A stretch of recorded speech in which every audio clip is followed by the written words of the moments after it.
In the northeast reaches of Navezgane, where lavish forest meets unforgiving snow, the bustle of city life begins to fade behind you. Frequent and dramatic hills pepper the landscape, and all there is to find is the occasional rundown house. Today, we're going to explore one of those houses in particular. Despite its absolutely stunning curb appeal, within its walls, strange and disturbing happenings once took place, or perhaps are still taking place. Welcome to episode 2 of the Untold Stories of Navezgane. In this series, we're going to explore and dissect the most interesting places in the default setting of 7 Days to Die. From mountaintop mansions to fortified factories, we're going to learn the stories of those who didn't make it.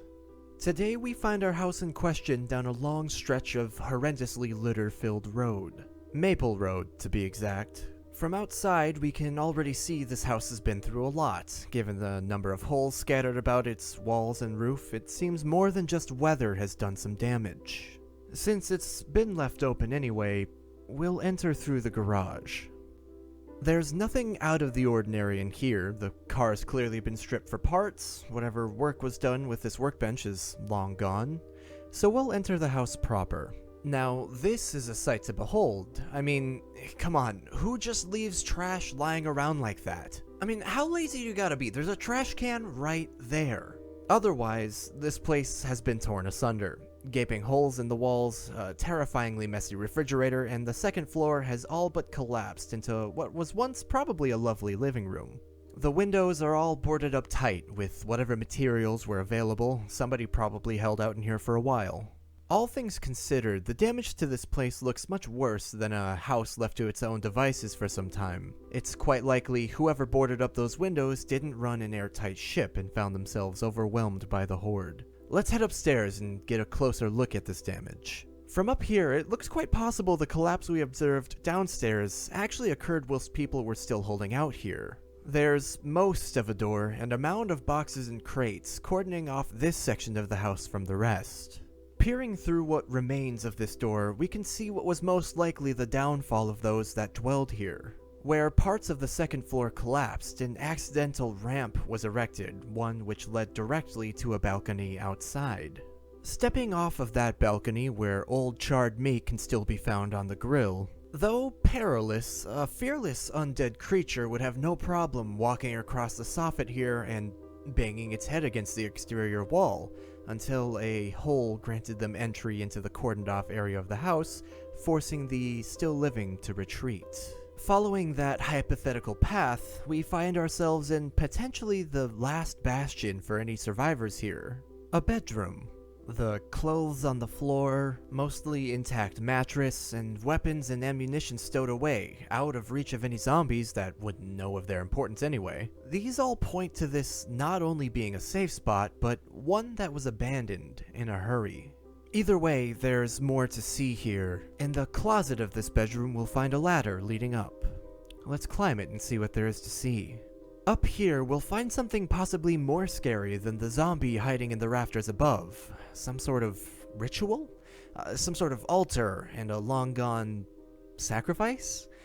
It's hard to say exactly what's going on here, but let's try and figure it out. What was the purpose of this altar? Who or what exactly was being worshipped here? What's with the old dirty mirror? What exactly have we just stumbled upon? Well, let's start with what I'm assuming is the sacrifice. What was being sacrificed here?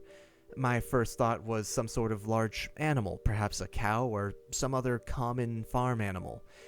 Well, I'm no farmer, but that seems a bit small for a cow. A deer, maybe. Again, I'm no expert, and we don't have a lot to go off of, but those look like ribs, and perhaps the right size for a small deer, which we do know still inhabit the forests of Navezgane.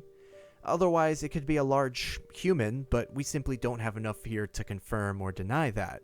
Most of what's here is mush. The most we have to work off here is the ribs, but going off of that, after looking into the number of ribs various animals, including humans, have, I just can't find anything that matches this. We're definitely missing more than a few, so identifying this with any certainty seems impossible. It's also worth mentioning this item, this texture, can be found all over the place. Like, they literally litter the streets, so maybe this isn't at all special, but that also means this was probably a human sacrifice, or maybe a zombie sacrifice? Now, what about the two small totems, or spires, set behind the altar? It looks to me that they're actually a form of grave marker one can find in various graveyards and cemeteries in Navezgane. That could be significant. It's possible whatever being worshipped here has something to do with death. A likely point of spirituality in a zombie apocalypse. Or simply all a survivor could get their hands on in such difficult circumstances. We then have the candles, which frankly hold so much religious and spiritual significance in so many forms of worship. I'm not even going to get into them. It is worth pointing out, however, they are still lit. Then perhaps the most peculiar thing, a tall mirror facing the altar. It's old and dirty now, but this would show a worshipper's reflection directly to them as they performed whatever ritual they had in mind. This is a strange one. I know you can't actually see anything reflecting off of it, but just to be sure I gave it a good smack with an axe, and yes, you do get broken glass from it, so I'm moving forward assuming it is in fact a mirror. I'm not sure exactly why, but for some reason this strikes me as so odd, so unique. The way it's so centered, its prominence in this occultic scene, I get the feeling the mirror has a lot to do with the meaning behind all of this. And I don't mean the meaning of everything or anything, but more so I think it's one of our biggest clues as to what exactly was being done here, or even why. In many ancient cultures, reflections were thought to have some sort of cleansing properties, able to remove evil spirits from a person and transfer them to the reflected self, the other, or be helpful in mindfulness and meditation. When searching for mirror and ritual, a lot comes up.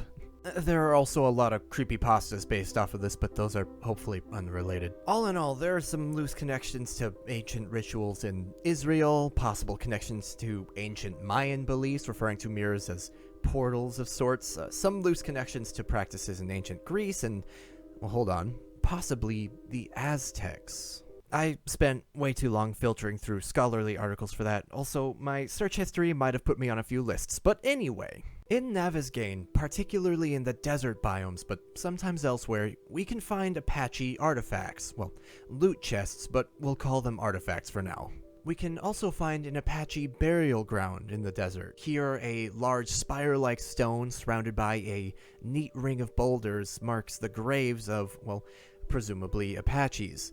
Under the center, an Apache artifact. My point is, the possible tie to ancient Aztec rituals got me thinking, what about Apache rituals? Between the chests, this burial site, and various other instances in the game, the Apache tribe is a noteworthy part of Navezgane. After spending a disproportionate amount of time looking into this, here's what I have to report. Unsurprisingly, records of ancient Apache rituals are not entirely complete. I'm not trying to keep a theme of, well, I looked into it and I don't know here.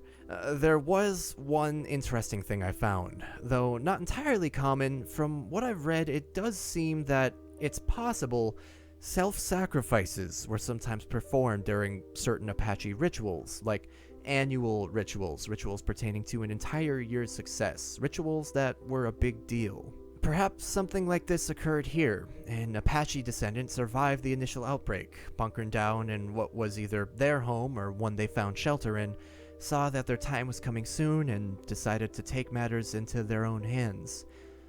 Boy, that got dark. The only problem with this theory being, this doesn't really look like an ancient Apache ritual setup.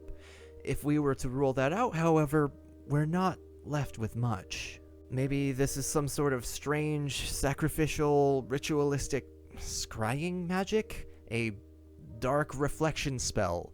The work of a really edgy, witchy e-girl? The only other noteworthy piece to this puzzle, then, is the red carpet the entire ritual is set up upon. Unsurprisingly, however, there doesn't seem to be much to this other than it adding to the creepy aesthetic of the entire affair.